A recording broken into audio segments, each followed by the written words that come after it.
everyone, I am Manoharan. In our last class, we have learned about the different types of angle plates, its grades and uses. Today, we are going to learn about the related theory sharpening of chisel. In this topic, we are going to learn about different physical and mechanical properties of materials and its characteristics. In our day-to-day life, we are using different materials in house, office and other places.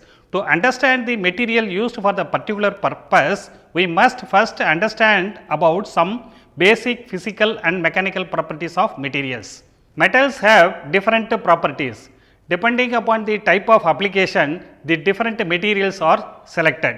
In our today's class, first we must learn about the physical properties of materials. First of all, what is physical property of material? Materials having some properties by nature is called physical property of material.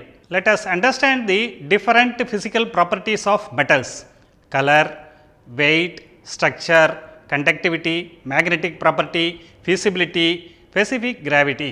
Color: different metals have different colors. Example: copper is a distinctive red color. Mild steel is a blue or black color.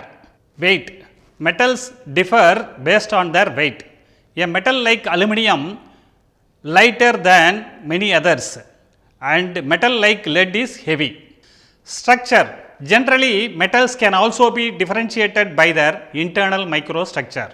Metals like wrought iron and aluminum will have fibrous structure, and cast iron and bronze will have granular structure. Conductivity: the ability of a material to conduct heat and electricity. Example: aluminum and copper. Magnetic property: a metal is said to possess magnetic property if it is attracted by the magnet. Example: all ferrous materials.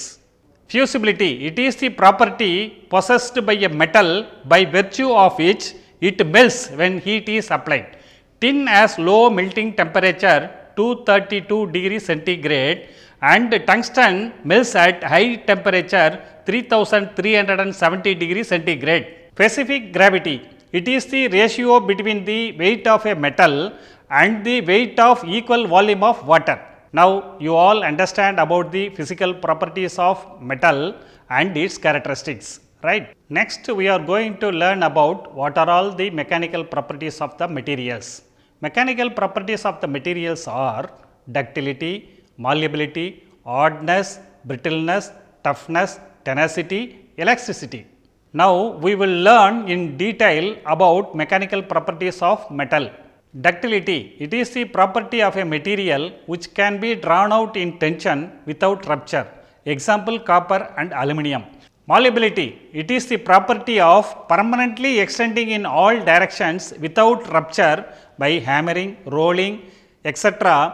to change its shape and size. Example: lead. Hardness: it is a measure of metal's ability to withstand scratching, abrasion, wear and penetration. Brittleness: it is the property of a material which permits no permanent distortion before breaking. Example: cast iron. Toughness: it is the property of a material to withstand shock or impact. It is opposite to brittleness. Example: wrought iron. Tenacity: it is the ability to resist the effect of tensile forces without rupture. Example: mild steel, wrought iron. Elasticity: it is the property of a material returning to its original shape after applied force is released. Example: heat treated spring. Now, we are going to discuss the last property, specific gravity. It is the ratio between the weight of a metal and to the weight of equal volume of water. Let us conclude our class with this. I hope now you all understand about different physical and mechanical properties of materials. Thank you and see you all in our next class. Have a good day.